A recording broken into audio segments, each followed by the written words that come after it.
DJ Aryan Sisai की ओर से मकुदा गांव के वही सिंगर मिस्टर विजय।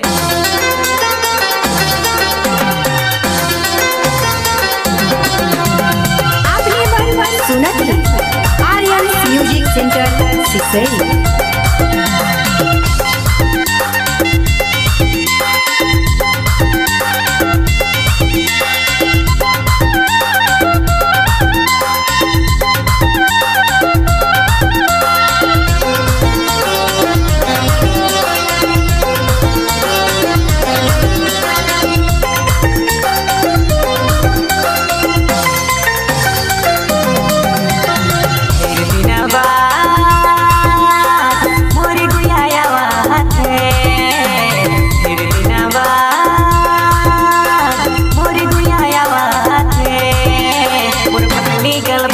मोर पहली गर्लफ्रेंड आई जिला देखे आवाज़े मोर पहली गर्लफ्रेंड आई जिला देखे आवाज़े आर्यन म्यूजिक सेंटर सिसई।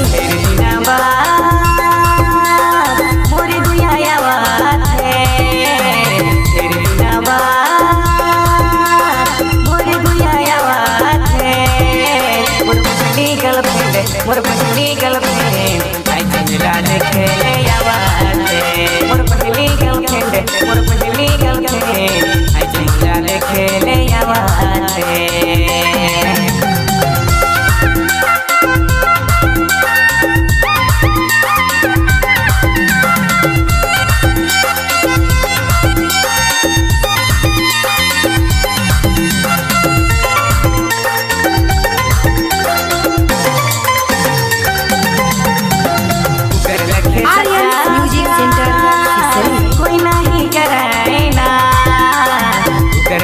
सच्चा प्यार कोई नहीं करे ना मोर पहली गर्लफ्रेंड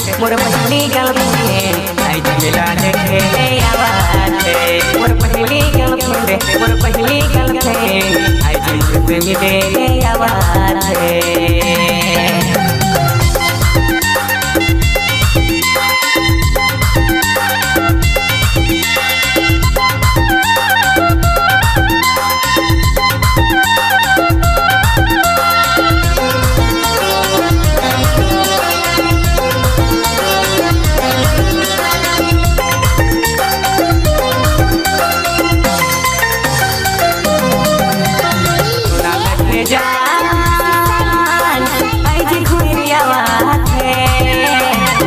लगे प्यार आई जी घुरी आवाज़े मोर पहली गर्लफ्रेंड आई जिला देखे आवाज़े मोर पहली गर्लफ्रेंड आई जिला से मिले आवाज़े।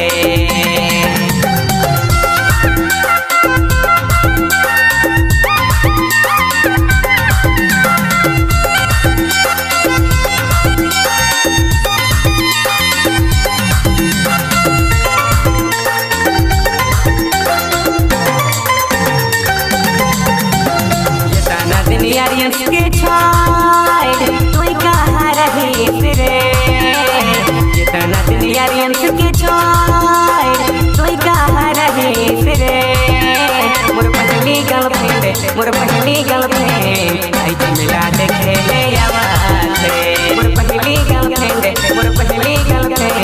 आई जिला से मिले आवाज़े।